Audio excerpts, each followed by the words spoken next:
kasih Tuhan. Terima kasih Yesus. Terima kasih Yesus.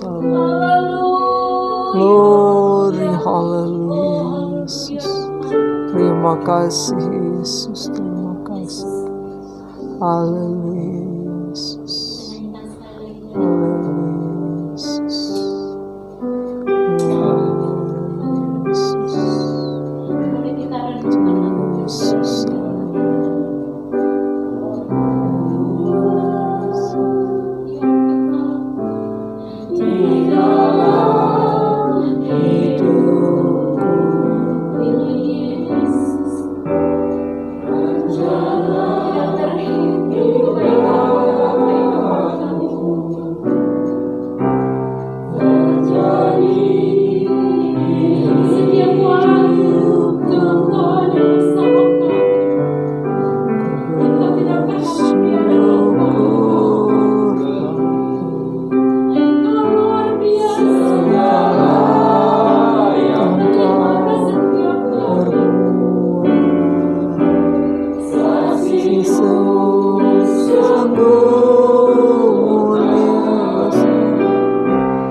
bersyukur Tuhan. Amin. Haleluya. Buat kasih setiamu di dalam hidupku, ku bersyukur.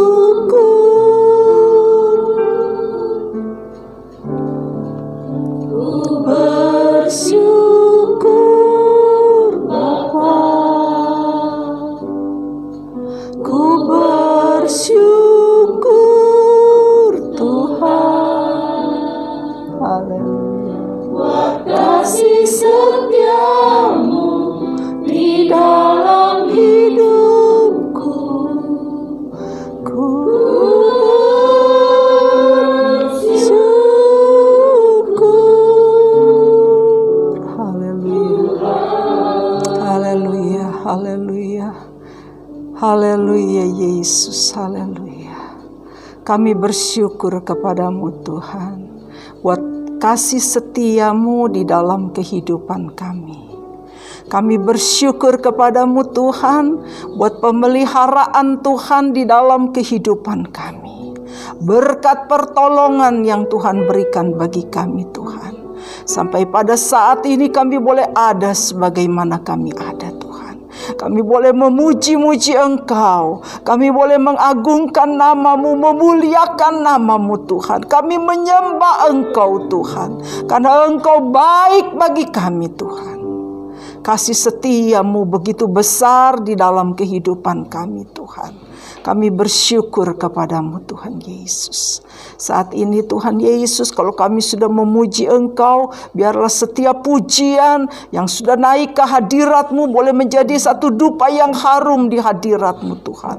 Boleh menyenangkan hati Tuhan lewat pujian penyembahan kami saat ini Tuhan. Tuhan Yesus, sudah tiba saatnya kami menyiapkan hati kami untuk menerima berkat-Mu lewat kebenaran firman-Mu Tuhan. Engkau berkati Tuhan Yesus. Urapi hati dan pikiran kami. Urapi seluruh kehidupan kami Tuhan. Supaya setiap firman Tuhan yang sebentar kami akan terima, firman-Mu boleh tertanam di dalam kehidupan kami. Firman-Mu boleh menjadi rema di dalam kehidupan kami Tuhan. Boleh membawa kami bertumbuh di dalam Engkau. Boleh membawa kami kuat di dalam Engkau Tuhan. Tuhan Yesus, Engkau urapi firman-Mu Tuhan. Pakai hamba-Mu Tuhan dalam menyampaikan kebenaran firman-Mu Tuhan. Pakai lidah bibir hamba-Mu. Urapi firman-Mu Tuhan. Urapi Tuhan Yesus, setiap firman Tuhan yang disampaikan Tuhan boleh menjadi kekuatan di dalam kehidupan kami. Terima kasih Tuhan Yesus. Pakai lidah bibir hamba-Mu dalam menyampaikan kebenaran firman-Mu dengan urapan kuat kuasa Roh Kudus-Mu Tuhan. Sembunyikan hamba-Mu di belakang salib-Mu Tuhan. Biarlah urapan Allah kuat kuasa Roh Kudus-Mu Tuhan yang kami rasakan Tuhan Yesus di tengah-tengah ibadah kami pada saat ini Tuhan. Terima kasih Tuhan Yesus. Kami sambut firman-Mu Tuhan dengan penuh ucapan syukur kami. Di dalam nama Tuhan Yesus Kristus, Juru Selamat kekasih jiwa kami. Kami sudah berdoa serta kami mengucap syukur. Haleluya. Amin. Puji Tuhan, silakan duduk saudara.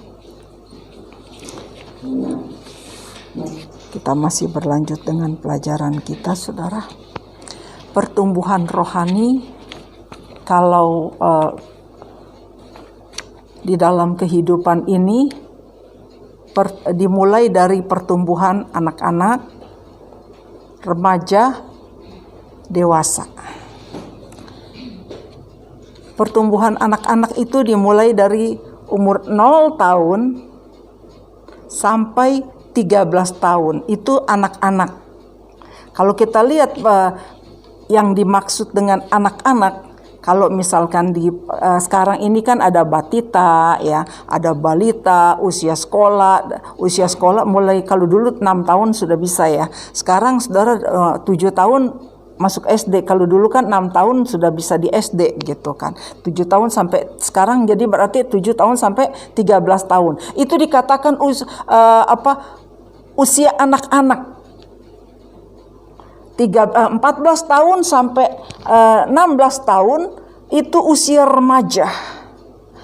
17 tahun ke atas sampai usia kuliah dikatakan usia pemuda. Nah, sekarang untuk pertumbuhan rohani, saudara, kita mulai dari anak-anak. Kita lihat di dalam Ibrani pasalnya yang ke-5 ayatnya yang ke-13. Ibrani 5 ayatnya yang ke-13. Siapa yang baca di sini ya? Chelsea deh. Chelsea di mana? Di depan. Oke. Tolong Chelsea ya. Kasih ya. Ibrani 5 ayatnya yang ke-13. Ibrani 5 ayat 13. Sebab barang siapa masih memerlukan susu, ia tidak memahami ajaran tentang kebenaran, sebab ia adalah anak kecil. Ya, terima kasih. Anak, pertumbuhan keadaan rohani anak itu masih membutuhkan susu. Karena memang mereka masih anak kecil, katanya terjemahan yang Alkitab yang barusan kita dengar ya. Anak-anak membutuhkan susu karena memang itu susu untuk pertumbuhan. Nah, saudara-saudara, anak-anak belum mampu makan makanan yang keras. Karena apa? Dia punya pencernaan belum bisa. Saya ingat saya punya keponakan dulu, saudara. Papanya orang Medan. Jadi sama mamahnya dibiasain masih kecil, umur lebih kecil dari si Osvaldo, sekitar 2 tahunan begitu. Makanannya apa, saudara? Daun pepaya muda dipotong-potong, pepaya muda dipotong-potong, pakai sama daun jambu monyet. Apa kalau sekarang dibilangnya apa tuh ya? Kita mau bilangnya daun jambu monyet ya. Daun jambu mede. Jambu monyet lagi, jambu mede ya. Sekarang dibilangnya jambu mede. Kalau kita dulu bilangnya jambu monyet. Daun jambu mede sama daun pepaya dipotong-potong, terus dicocol sama kecap sama cabai rawit. Itu kalau dikasih itu makan nasi bisa nambah. Usianya baru 2 tahun. Memang sih dia makannya banyak. Itu saya bilang, saya aja waktu itu, saudara, ngelihatnya, kok doyan ya dia. Saya sendiri aja daun pepaya mentah sama daun jambu monyet, daun jambu mede nggak bisa, ketelen gitu. Tapi dia umur 2 tahun makannya enak, saudara. Disuapin sama mama saya, dia makan. Cocol sama cabai rawit pakai kecap asin. Akhirnya apa, saudara? Dia punya pencernaan terganggu. Umur 2 tahun udah kena tipes. Karena apa? Dokter bilang pencernaannya, iya kan udah makan yang begituan gitu. Seharusnya makan yang lunak. Dipaksakan makan makanan orang dewasa. Itu kan boleh dibilang makanan orang dewasa, saudara. Makan cabai rawit. Akhirnya pencernaannya nggak jadi kena tipes dia. Nah, saudara-saudara, karena anak-anak butuh susu. Susu itu sebagai makanan pemula bagi anak-anak. Kalau di dalam firman Tuhan, kalau kita melihat, saudara, pertumbuhan rohani kita dimulai dari pada saat kita lahir baru. Pada saat kita mengambil keputusan masuk dalam baptisan air, kita keluar dari dalam air, baru dihitung usia rohani kita. Kalau Adam dan Hawa mulai dihitung umurnya pada saat mereka jatuh ke dalam dosa. Tetapi kalau kita, untuk pertumbuhan rohani kita ini dikatakan kita baru tumbuh, baru lahir pada saat kita keluar dari dalam baptisan air. Susu, makanan lunak untuk anak-anak, itu bicara tentang apa? Pengajaran dasar. Pelajaran dasar. Pelajaran dasar di sini kalau saya lihat di dalam firman Tuhan, pelajaran dasar ini adalah tentang pertobatan dan tentang pertobatan, tentang baptisan air, dan tentang kelahiran baru bagi orang yang baru masuk iman. Ada kadang-kadang kita melihat orang baru masuk iman, sudah udah dewasa umurnya, tapi dia baru mengenal Tuhan. Dikatakan dia masih anak-anak. Apalagi kalau dia belum dibaptis, dianggap belum lahir. Kita ingat kalau percakapan Tuhan Yesus dengan Nikodemus. Pada saat Nikodemus bertanya kepada Yesus di dalam Yohanes pasalnya yang ketiga, apa yang harus saya lakukan untuk mendapatkan kehidupan kekal, kata Nikodemus. Dia seorang guru besar. Lalu Yesus katakan, kamu harus dilahirkan kembali di dalam air dan roh. Lalu Nikodemus tidak ngerti. Bagaimana mungkin saya udah setua ini harus dilahirkan kembali, harus masuk ke dalam rahim ibu. Padahal yang dimaksud Yesus dilahirkan kembali adalah maksudnya masuk ke dalam baptisan air. Pada saat kita dibaptis, kita dilahirkan kembali, saudara. Itu pelajaran dasar, pelajaran pemula.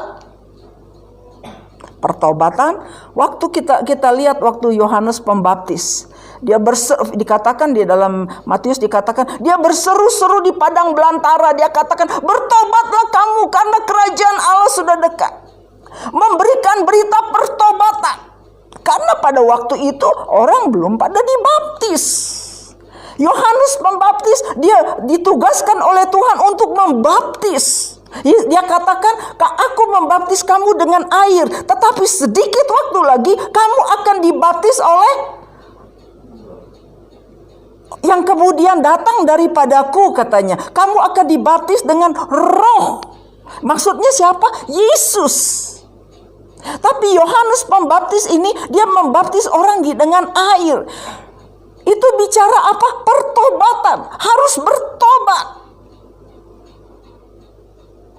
Nah, pengajaran dasar untuk pertumbuhan rohani bagi anak-anak, dikatakan anak-anak itu, kalau waktu yang lalu kita belajar pertumbuhan rohani anak-anak itu disebutnya teknon. Anak-anak. Pelajaran dasar. Anak-anak belum memahami makanan yang keras. Tadi dikatakannya mereka harus minum susu. Harus susu. Belum bisa memakan makanan yang keras. Karena memang mereka belum mampu mencernanya. Nah, saudara-saudara,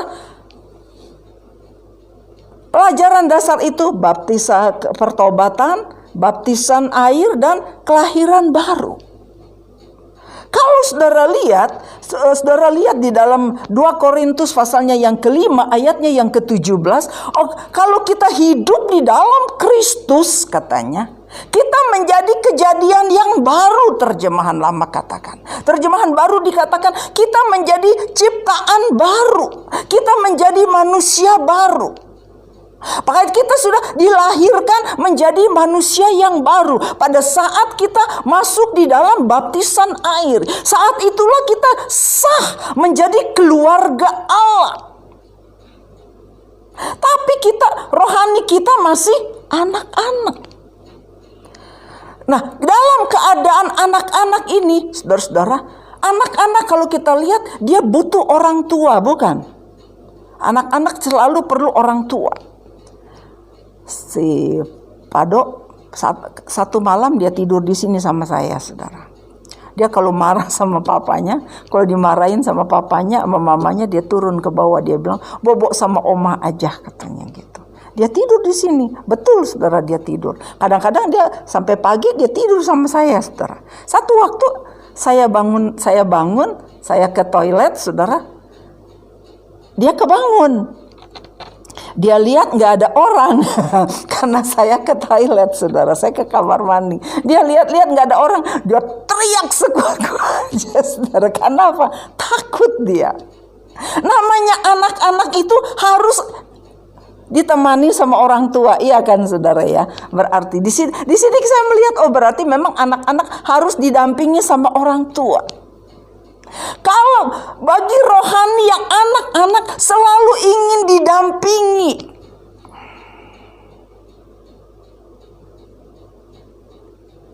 Selalu kepengen didampingi. Itu anak-anak. Berbeda dengan yang sudah remaja. Saya cepat-cepat aja. Mudah-mudahan saudara bisa mengerti.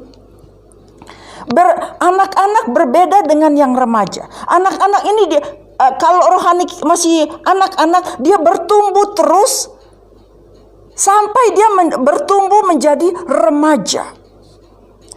Kalau sudah mulai dia remaja, dia sudah nggak mau lagi dibilang anak-anak. Pertumbuhan remaja dibilang di situ break force katanya. Pertumbuhan remaja. Remaja nggak mau dibilang anak-anak, padahal mereka masih belum dewasa gitu. Badannya aja gede, tapi pikirannya masih belum dewasa. Tapi dia nggak mau dibilang anak-anak. Nah, saudara-saudara, kalau kita lihat, saudara-saudara, bagaimana keadaan rohani yang remaja. Tadi dikatakan kalau yang anak-anak itu kan dia butuh orang tua. Dia butuh selalu perlu bimbingan, perlu pertolongan Tuhan di dalam kehidupannya. Selalu perlu dituntun sama Tuhan. Karena dia masih anak-anak, belum bisa jalan sendiri. Tetapi kalau yang sudah remaja, kalau saudara perhatikan anak-anak remaja, pertama dia nggak mau dibilang anak-anak, ya kan? Dia merasa udah gede, nggak mau dianggap anak-anak, dia merasa udah gede. Lalu kalau anak remaja ini biasanya apa, saudara-saudara? Remaja itu punya punya semangat. Coba saudara lihat di dalam Roma pasalnya yang ke 12 ayatnya yang ke-11. Saya minta pemuda yang baca deh. Siapa ya? Matthew ada? Tolong Matthew. Roma 12 ayat 11. Roma 12 ayat 11. Janganlah hendaknya kerajinanmu kendor. Biarlah rohmu menyala-nyala dan layanilah Tuhan. Ya, terima kasih. Janganlah kerajinanmu kendor, katanya Rasul Paulus bilang. Biarlah rohmu menyala-nyala dan layanilah Tuhan. Dikatakan janganlah kerajinanmu kendor. Kendor, saudara mengerti kendor? Kalau saudara, kan kita sekarang nih udah zamannya canggih. Kalau dulu kita ngalusin bumbu harus pakai ulekan, saudara. Sekarang harus cukup pakai blender 2-3 menit udah halus ya. Kalau dulu kan butuh waktu paling tidak setengah jam ngulek sampai halus. Sekarang harus pakai blender. Kalau blender itu kalau dia punya karetnya udah kendor, orang bilang kalau Bapak Gembala bilang udah aus katanya. Itu mesinnya muter tapi pisaunya nggak bergerak, saudara. Karena apa? Karetnya sudah kendor. Itu harus diservis. Saya bawa ke Pasar Anyar waktu itu diservis. Saya pikir digimanain diservis. Nggak taunya cuma diganti karet yang di bawah, saudara. Ganti karetnya terus dia coba. Nah kan udah hidup kan Bu, katanya gitu. Oh tahu gitu mah beli karetnya aja daripada bawa-bawa ininya repot-repot. Saya pikir gitu kan. Nah saudara, dia bilang, Rasul Paulus bilang, janganlah kerajinanmu kendor, katanya. Tapi biarlah rohmu menyala-nyala dan layanilah Tuhan. Biasanya orang muda punya semangat yang tinggi, iya enggak saudara? Dia punya semangat yang menggebu-gebu. Dikatakan rohani yang muda, rohani yang remaja ini, dia itu yang dikatakan dibilang cinta mula-mula. Begitu semangat dia di dalam dia mengiring Tuhan. Di dalam dia kan biasanya kalau pemuda ini banyak maunya, saudara. Ya enggak? Pengen begini, pengen begitu gitu kan. Banyak maunya. Begitu juga rohani yang tingkat pemuda ini, tingkat remaja ini. Banyak maunya. Selalu banyak keinginannya. Bagaimana dia untuk menyenangkan hati Tuhan. Bagaimana dia bisa melayani Tuhan. Ayat tadi katakan, janganlah kerajinanmu kendor, melainkan hendaklah rohmu menyala-nyala dan layanilah Tuhan. Roh yang menyala-nyala berarti ada semangat di dalam kita melayani Tuhan. Berapa waktu yang lalu waktu Bapak Gembala masih sakit, hamba-hamba Tuhan sering datang ke sini nengok, berdoa, doain Bapak Gembala. Lalu hamba-hamba Tuhan itu bilang sama saya, salaman, Sis Mariam, semangat ya katanya. Oh puji Tuhan, saya bilang. Kita harus punya semangat, saudara. Karena mungkin hamba-hamba Tuhan itu ngelihat kali Bapak Gembala udah patah semangat. Ya. So itu dia bilang, Sis Mariam semangat. Oh puji Tuhan, ya. Kita harus punya semangat di dalam kita melayani Tuhan. Kita harus punya semangat di dalam kita mengiring Tuhan, saudara. Jangan kendor, kata Roma 12 tadi ayat 11 ya. Jangan kendor katanya. Kendor artinya kita Senin Kemis di dalam kita mengiring Tuhan, saudara. Kalau lagi mau, kalau lagi enggak, itu namanya kendor, saudara. Tapi kalau dikatakan biarlah janganlah kerajinanmu kendor, tetapi kita punya semangat. Sebab apa? Semangat yang patah, Amsal katakan, semangat yang patah mengeringkan tulang. Kalau kita punya semangat patah, kita nggak bergairah, saudara. Sebab itu dikatakan semangat yang patah mengeringkan tulang. Sebab itu semangat itu perlu dipompa. Sebab itu Rasul Paulus dikatakan, hendaklah rohmu menyala-nyala dan layanilah Tuhan. Dengan semangat api Pantekosta. Dengan semangat Roh Kudus yang menyala-nyala di dalam kehidupan kita. Di dalam kita melayani Tuhan. Kolose pasal 3 ayat 23. Frisda ada? Tolong baca. 3 ayat 23.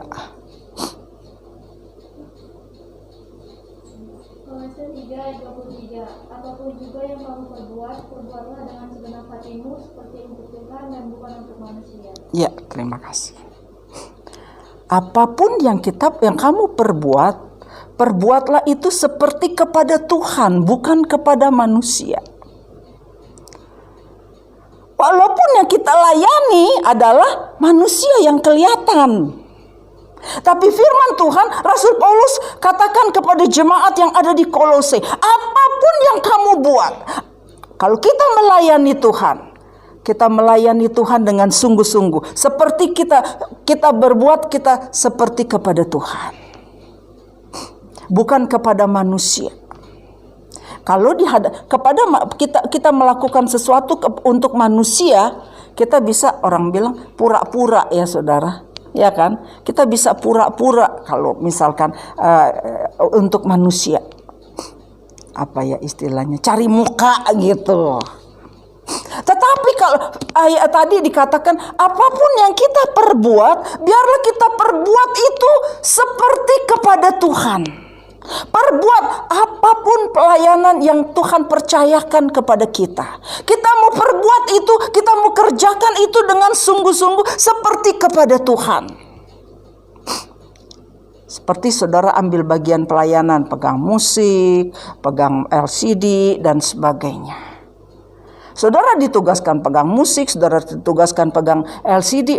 Bukan karena kami sebagai hamba Tuhan yang tugaskan saudara. Bukan karena koordinator yang tugaskan kepada saudara.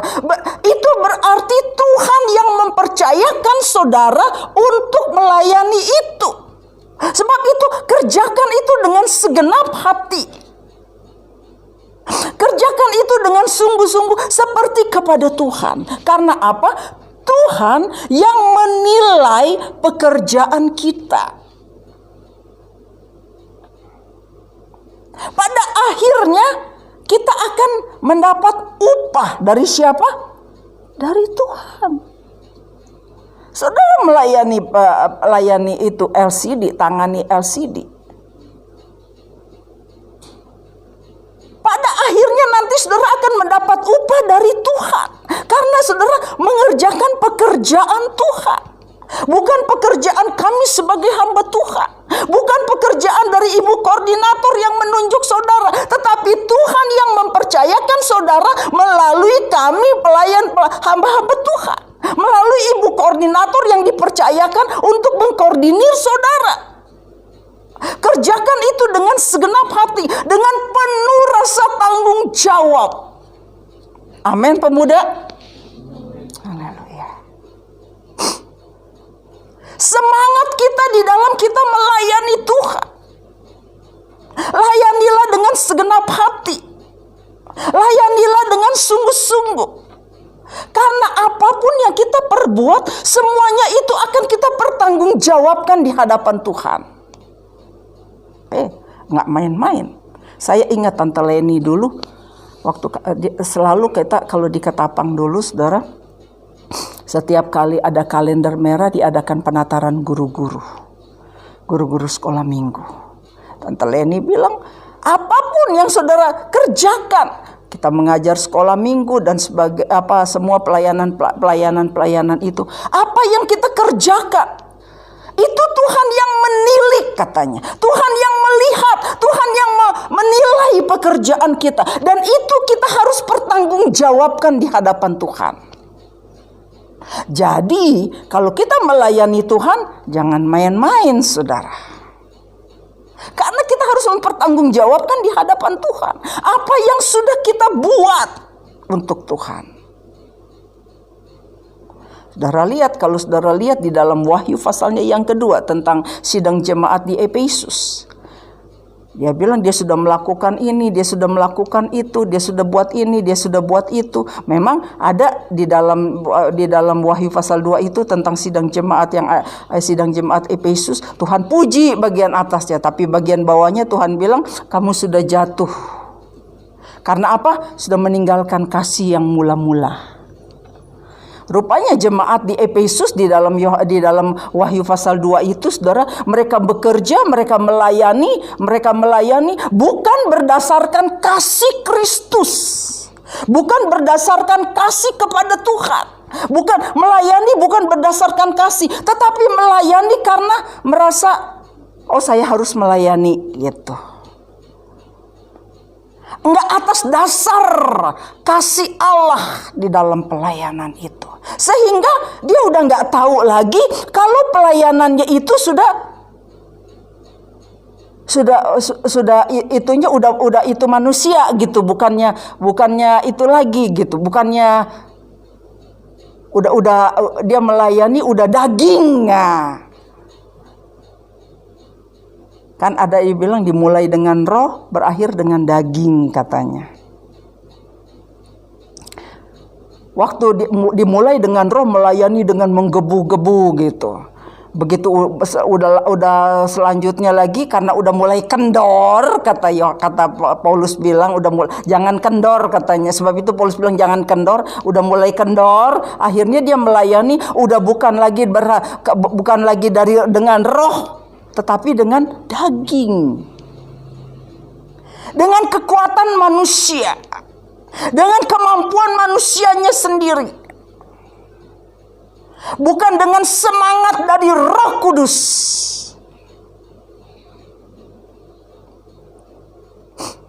Jadi apapun yang kita buat untuk Tuhan.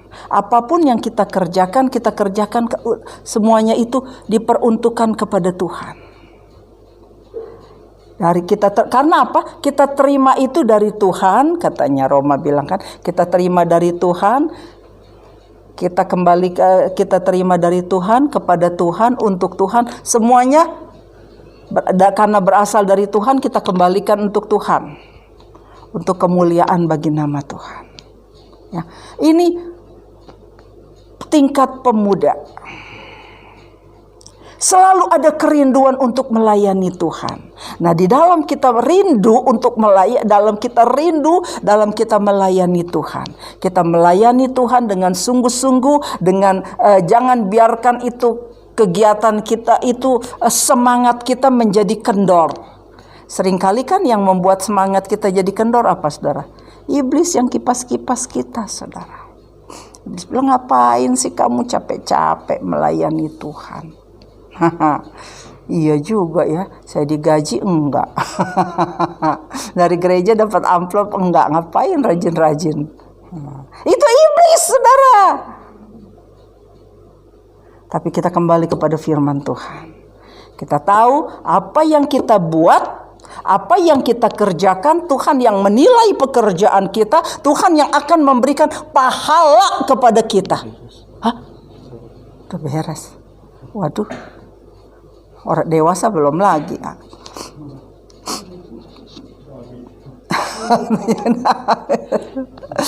Aduh.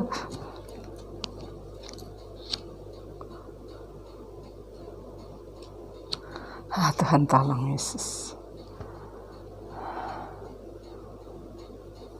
Jadi biarlah kita yang ada pada saat ini.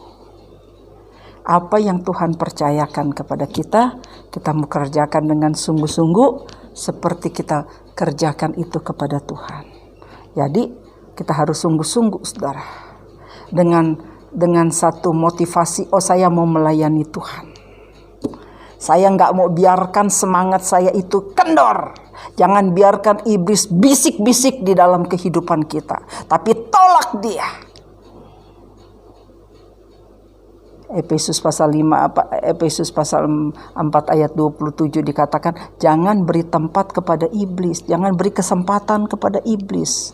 Jangan beri kesempatan kepada iblis untuk membisikkan kita, untuk melemahkan kita. Tapi biarlah izinkan Roh Kudus bekerja di dalam kehidupan kita. Izinkan Roh Kudus bertahta di dalam hati kita. Roh Kudus, biarlah Roh Kudus itu dia tinggal di dalam hati kita, memberikan semangat kita untuk tetap menyala-nyala di dalam kita melayani Tuhan. Karena apa, saudara? Dengan semangat itu memampukan kita untuk tetap berdiri teguh sampai saat ini. Membuat kita kuat di dalam Tuhan. Saudara, dengan semangat saya bisa melayani sampai saat ini karena semangat yang dari Tuhan, saudara. Karena kekuatan yang dari Tuhan. Dalam keadaan seperti ini ada kemarin ibu-ibu Bogor bilang, saya bingung ya Tante Mariam, katanya gitu. Tante Mariam dalam keadaan seperti ini tapi bisa, katanya gitu, bisa melayani, katanya. Ayat-ayatnya bagaimana tuh, katanya gitu. Saya bilang, saya berdoa, saya bilang. Saya berdoa Tuhan kasih ayat. Tapi Tante Mariam bisa hafal banyak ayat, dia bilang gitu. Itulah karena Tuhan, saya bilang. Bukan karena saya, karena Tuhan. Tuhan yang kasih sama saya dan itu saya sampaikan kepada jemaat Tuhan. Yang Tuhan percayakan saya di tempat ini, saya bilang gitu. Oh begitu ya Tante? Iya, saya bilang gitu. Dalam keadaan saya seperti ini, saya nggak bisa baca Alkitab, saya bilang gitu. Tapi pada saat saya berdoa, Tuhan berikan firman. Jadi saya kalau mau khotbah, saya bilang saya berdoa, saya bergumul untuk pelayanan. Saya bergumul, berdoa untuk pelayanan. Sampai Tuhan berikan firman untuk saya sampaikan kepada jemaat. Saya bilang gitu. Oh begitu, enak atau iya, katanya. Ya itulah Tuhan. Dalam keadaan saya seperti ini, saya udah gak bisa baca Alkitab, saya bilang. Tapi Tuhan kasih. Tuhan punya banyak cara untuk pakai kita. Yang penting kita menyerah kepada kehendak Tuhan. Kita ada di jalurnya Tuhan. Kita tetap dituntun sama Tuhan, dibimbing sama Tuhan. Tuhan ini, karena ini pekerjaan Tuhan, saya bilang. Jadi Tuhan yang berikan itu buat saya. Puji Tuhan, Tuhan tolong kepada kita semua. Sama-sama kita bangkit berdiri. Kita akan masuk di dalam doa. Kita sudah sampai di pertumbuhan remaja. Minggu depan kita sampai di pertumbuhan dewasa. Langsung masuk kepada gereja yang sempurna ya saudara. Kita tundukkan kepala, kita nyanyi tuh. Terima kasih Yesus. Terima kasih Bapa. Bapa di dalam surga, kami mengucap syukur dan terima kasih kepadamu Tuhan. Tuhan yang sudah memimpin sepanjang ibadah kami Tuhan. Dari awal, pertengahan sampai kepada tamatnya, kami boleh merasakan campur tangan Tuhan, pertolongan Tuhan di dalam setiap pelayanan pekerjaan Tuhan di tempat ini Tuhan. Tuhan yang sudah pakai semua para pelayan pekerjaan Tuhan di tempat ini Tuhan, untuk melayani pekerjaan di Tuhan. Kami boleh bergandengan tangan dengan jemaat-Mu dalam melayani pekerjaan Tuhan di tempat ini. Kami rindu boleh banyak jiwa dimenangkan di tempat ini. Engkau berkati pekerjaan Tuhan di tempat ini Tuhan. Berikan semangat, sukacita, kekuatan yang daripada Tuhan kepada sidang jemaat-Mu di dalam mereka mengiring Engkau Tuhan. Biar mereka boleh tetap ada di dalam kasih yang daripada Tuhan. Engkau berkati seluruh sidang jemaat Tuhan yang hadir pada saat ini Tuhan. Haleluya. Engkau melawati setiap jemaat Tuhan yang hadir pada saat ini Tuhan. Engkau berkati mereka Tuhan Yesus. Setiap rumah-rumah tangga sidang jemaat-Mu Tuhan yang tolong, Tuhan yang memberkati, Tuhan yang campur tangan, Tuhan yang memberkati dalam setiap usaha pekerjaan yang mereka hadapi Tuhan. Tuhan yang tolong, Tuhan yang campur tangan, Tuhan yang memberkati. Biarlah Engkau Tuhan yang menjadi andalan di dalam setiap kehidupan umat-Mu Tuhan. Senantiasa Tuhan Yesus, mereka boleh ada di dalam kasih-Mu Tuhan. Engkaulah yang menjadi pengharapan bagi kami umat-Mu Tuhan Yesus. Walaupun keadaan dunia semakin hari semakin sulit, tapi kami percaya kami ada di dalam pemeliharaan Tuhan. Kami ada di dalam pertolongan Tuhan. Kami ada di dalam berkat Tuhan. Kami bersyukur kepadamu Tuhan Yesus. Berkati seluruh sidang jemaat Tuhan yang ada pada saat ini. Berkati persembahan sidang jemaat-Mu. Tuhan berkati Tuhan. Apa yang sudah dibuat oleh sidang jemaat-Mu. Engkau yang membalas dengan berkat-Mu melimpah Tuhan. Sebagaimana janji firman-Mu Tuhan. Engkau berkati. Kami berdoa buat mereka yang tidak sempat hadir pada saat ini. Tuhan yang tahu apa yang menjadi halangan mereka. Tuhan berikan mereka kerinduan akan Engkau Tuhan. Mereka boleh datang dengan setia beribadah kepadamu Tuhan. Menghargai kesempatan yang Tuhan berikan Tuhan. Dengan mereka Tuhan Yesus datang setia kepadamu Tuhan. Terima kasih Tuhan Yesus. Terima kasih Tuhan. Sebentar kami akan akhiri ibadah kami. Kami akan berpisah satu dengan yang lain. Kami akan pulang ke rumah kami masing-masing. Tuhan beserta kami dalam perjalanan. Tutup bungkus kami dengan kuasa-Mu Tuhan. Tibakan kami di rumah masing-masing dengan selamat daripada Tuhan. Kembalikan kami pada minggu depan untuk kami kembali beribadah bersama-sama di tempat ini Tuhan. Berkati kami sepanjang minggu ini Tuhan. Dalam setiap kegiatan kami, tugas pekerjaan yang kami hadapi sepanjang minggu ini, Engkau yang menjaga, Engkau yang melindungi kami Tuhan. Engkau yang memberkati kami Tuhan Yesus. Kami boleh tetap ada di dalam kasih-Mu Tuhan. Terima kasih Tuhan Yesus. Terima kasih Tuhan. Terpujilah nama-Mu Tuhan. Terima kasih Tuhan, Engkau sungguh baik bagi kami Tuhan. Kasih setia Tuhan melimpah di dalam kehidupan kami. Hati kami melimpah dengan syukur Tuhan. Buat segala Tuhan Yesus kebaikan Tuhan. Kasih setia Tuhan yang Tuhan sudah nyatakan di dalam kehidupan kami. Hari lepas hari kami boleh merasakan pemeliharaan Tuhan. Kami boleh merasakan pertolongan Tuhan. Kami boleh merasakan kekuatan dari Tuhan. Sebab itu kami bersyukur kepadamu Tuhan. Terima kasih Tuhan Yesus. Engkau sungguh baik bagi kami Tuhan. Terima kasih Tuhan Yesus. Terima kasih. Dalam nama Tuhan Yesus kami sudah berdoa. Terima kasih Tuhan. Saudara-saudara, Marilah kita pulang dengan membawa berkat daripada Allah Bapa, kasih sayang dan kecintaan daripada Tuhan kita Yesus Kristus, persekutuan Roh Kudus, dan persekutuan, perlindungan, penghiburan dari Roh Kudus menyertai kita mulai saat ini sampai Maranatha. Tuhan Yesus datang kedua kali menjemput kita semua. Kita yang sudah diberkati Tuhan, sama-sama kita mau berseru. Haleluya, haleluya.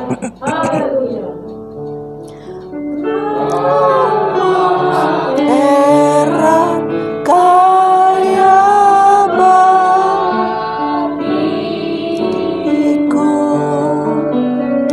di dalam nama Tuhan Yesus Kristus. Haleluya, amin. Puji Tuhan, Tuhan berkati.